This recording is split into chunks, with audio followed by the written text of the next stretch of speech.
My hands were shaking before I even opened the door, and I am not a soldier who shakes.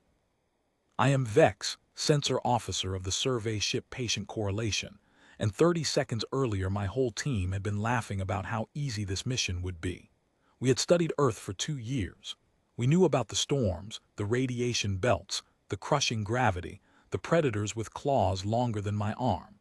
We had a folder 1,000 pages thick calling this planet a death world, the worst kind of world in the galaxy. I thought I was ready for anything this planet could throw at me. Then the door opened, and a small orange animal looked straight into my eyes, and every instrument on my body began screaming at once. I want you to understand something before I go further. My scanner does not panic. It has recorded volcanic eruptions without a flicker. It watched a warship explode 3 meters from my head and gave me a calm little readout. But the moment this creature's eyes met mine, the scanner spiked so hard it locked up and had to reboot. My hearts, both of them, slammed against my ribs like they were trying to escape. A human woman stood behind the animal, smiling like nothing was wrong. She told us her name was Diane, and she said welcome, and she said please come in, and she said don't mind the cat, he's just curious. Just curious. I would remember those words for the rest of my life. We stepped inside. My 2 companions, Colin and Priya, were supposed to be the calm ones. Colin ran tactical assessments for a living. Priya had faced down a swarm of void wasps without blinking. But the moment we crossed that threshold, I heard Colin's breath catch, and I saw Priya's hand drift toward the weapon she was not supposed to draw on a first contact mission. The animal did not attack. That is the strange part. It simply sat down in the middle of the floor, wrapped its tail around its own feet, and watched us the way a judge watches a prisoner walk into a courtroom. Diane kept talking. She told us the animal's name was Ginger. She said he was 5 years old. She said he liked sunny windows and tuna and long naps. She said all of this in the same voice you would use to describe a soft pillow, and the entire time, Ginger did not look away from me once. I have faced hostile fleets. I have negotiated with warlords who kept weapons under the table during peace talks. Nothing in my life prepared me for 11 straight seconds of unblinking silence from something with fur. Then Colin made a mistake. He reached down slowly the way you would approach any unfamiliar creature, palm open, trying to show he meant no harm. His hand trembled slightly. I saw it happen in the space of a single breath. Ginger's paw moved so fast I could not track it with my own eyes, only with the scanner afterward, replaying the motion frame by frame. A single light tap against the back of Colin's hand. No blood, no injury. But Colin snapped his hand back like he had touched fire, and his face went pale in a way I had never seen on a battlefield. Diane laughed. She said, "Oh, he does that. He's just letting you know he's the one in charge here." The one in charge. In a house full of grown humans who had once split atoms for entertainment, who had sent machines to walk on their own moon, who had weapons capable of leveling cities. The one in charge was a 4-kilogram animal sitting on a kitchen floor. I began recording everything, because I knew nobody back on the ship would believe me otherwise. Ginger stood up. He did not walk the way our threat files described predator movement. He poured himself across the floor, silent, low, deliberate, like gravity applied to him differently than it applied to the rest of the room. He crossed to the window, leaped onto the sill without any visible effort, and settled there, watching the street outside like a soldier watching for an ambush. Priya finally spoke. Her voice came out steadier than I expected. She asked Diane if the animal was dangerous. Diane smiled again, that same easy human smile, and said no, not really, unless you make him angry or startle him or take his favorite spot, or feed him at the wrong time, or forget to close the door when he wants to go out, or close the door when he wants to stay in. I counted 6 ways to provoke this creature into violence within a single sentence, delivered as casually as someone reading a grocery list. We continued the survey. That was the mission after all, and I am a professional. We moved through the house, scanning the structure, the materials, the strange devices humans use for cooking and cleaning and entertainment.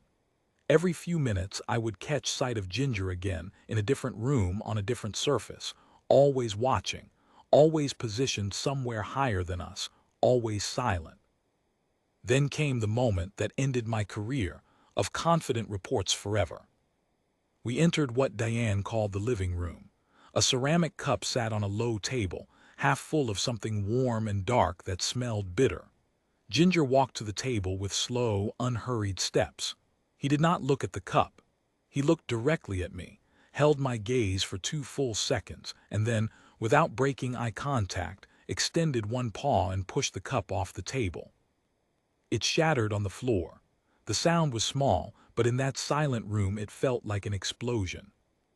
Diane sighed and said his name in a tired voice, the voice of someone who had lost this exact argument 100 times before and had simply stopped trying to win it. Ginger did not run from the mess. He did not look guilty. He turned, tail high in the air, and walked out of the room at exactly the same slow pace he had walked in with, as if he had just finished a piece of important business and had somewhere else to be. That was when I understood the truth about this planet, and it was not the truth written in any of our survey files. Every report I had ever read about Earth focused on humans, their strength, their cleverness, their terrifying willingness to build weapons that could end their own species. We had spent 2 years studying humans as if they were the top of the food chain here. We were wrong. Humans are not the danger on this planet. Humans are the ones who bring the tuna. I watched Diane clean up the broken cup on her hands and knees, apologizing to us for the mess, while Ginger sat on the windowsill above her, completely unbothered, tail curling lazily, eyes half closed like a king surveying a kingdom that existed only to serve him. Colin, still rubbing the back of his hand where the paw had struck him, whispered to me that we needed to leave. I agreed, not because we were finished with the survey, because something in my chest, some old and buried instinct, was telling me that staying any longer meant crossing a line we could not see, drawn by an animal who could end this visit whenever it decided the entertainment was over. We said our goodbyes. Diane walked us to the door, still smiling, still warm, completely unaware that she had just hosted the single most terrifying encounter of my life inside her own kitchen.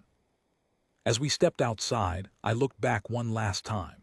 Ginger had returned to the window. He watched us leave with the same flat, patient stare he had given me the moment the door first opened. I felt it again, that strange certainty that he already knew everything about us, our ship, our mission, our fear, and had simply decided for now that we were not worth the effort of a real response. On the walk back to our shuttle, none of us spoke for a long time. Finally, Priya broke the silence and asked what we were supposed to write in the report. I told her the truth.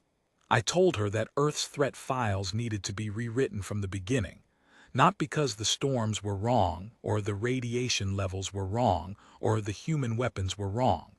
Those were all real, but none of them explained what we had just felt standing in that kitchen. We had walked into a house expecting the most dangerous creature we would meet to be a human being.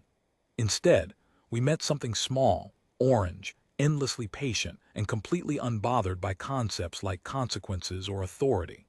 Something that ruled its entire household not through strength, but through absolute, unquestioned presence. Something the humans themselves had chosen to let inside to feed, to protect, and to obey, without ever fully admitting out loud that this was what they were doing. When I filed my final report that night, my superior officer read it twice before looking up at me with an expression somewhere between disbelief and concern. He asked if I was certain about the threat level I had assigned. I told him yes. I told him to check with the 3 other survey teams who had visited different houses on the same continent that same week. He did. Every single one of them had filed a similar report. Every single one of them described an orange animal, calm, small, and utterly in control of everything around it.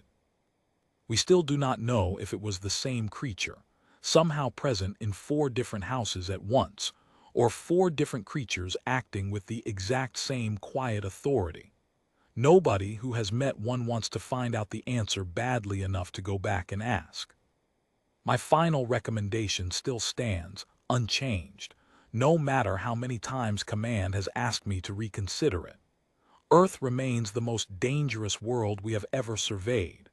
But the true rulers of that world are not the humans who build the ships and the cities and the weapons. They are small, they are orange, and they already know we are watching them. If you ever find yourself standing in a human home, and you see a small animal sitting quietly in the corner, watching you without blinking, I have only one piece of advice. Do not look away first. He will remember.